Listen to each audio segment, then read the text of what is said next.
Hello everyone and welcome again. And in this lesson, we want to get started using our computer.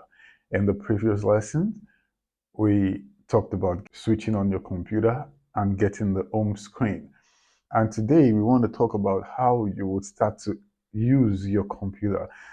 And the first step is every computer user will have to interact with his or her computer using the keyboard and the mouse or a trackpad.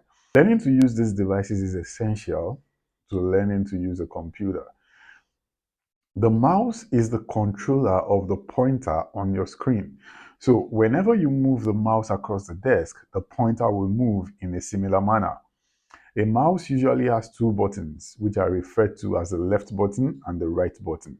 You will often interact with the computer by moving the mouse pointer over something on the computer screen and clicking it.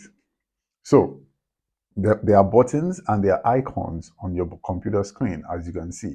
Now, on laptops, you can use the trackpad located below the keyboard instead of a mouse. Simply drag your finger across the trackpad to move the pointer on the screen. Some trackpads do not have buttons, so you will either press or tap the trackpad to click them. Now, the keyboard allows you to type letters, numbers, and words into your computer. Whenever you see a flashing vertical line called the cursor, you can start typing. The main screen that you see on your computer right now is your desktop screen. This is sort of like a main menu or a table of contents. And from there, you can access programs and features you need to use on your computer. Now, icons are used to represent the different files, applications, or commands on your computer. An icon is a small image that's intended to give you an idea at a glance of what it represents, like a logo. So double-clicking an icon on your desktop will open the application or open the file. Now, when I mean double-clicking, I mean tapping your click twice. That is double-click.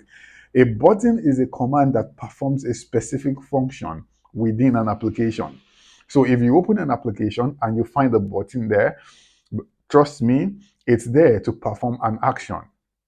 The most commonly used commands in the program will be represented by buttons. Now, menus are organized collections of commands and shortcuts.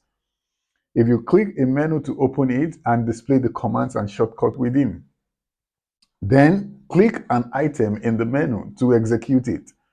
That is how it works. When you open an application or folder, it is displayed in its own window. A window is a contained area, like a picture within a picture. That is what a window is.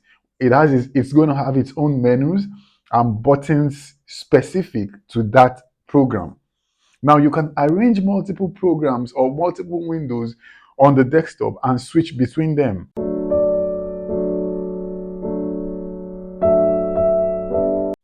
Let us get to know our operating system, because in the course of this lesson, we'll be working with the Windows operating system. But if you're working with the Mac operating system, it's no problem. This tutorial will actually guide you through.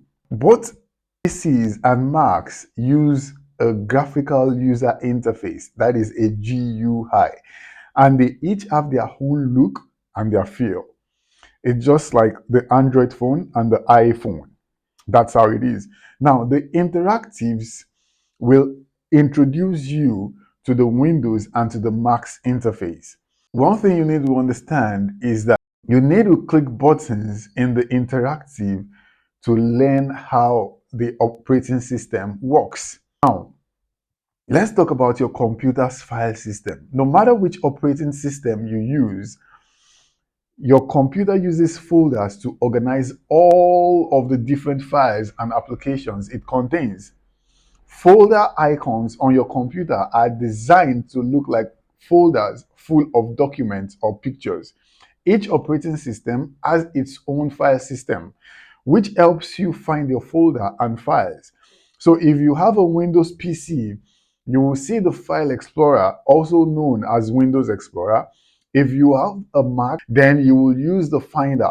Let's try to open your computer's file system. Double click on the folder below Or if you're on the Mac, locate your Finder, double click, and it will open up. Now, whether you're using a file explorer or you're using a Finder, the basic navigation will work the same way. If you see the file you want, you can double click it with your mouse. Otherwise, you can use the navigation pan on the left side of the window to select a different location until you find the file you're looking for. Now, we are going to be working on various applications in the course of this lesson, so stick around and I will see you in the next one.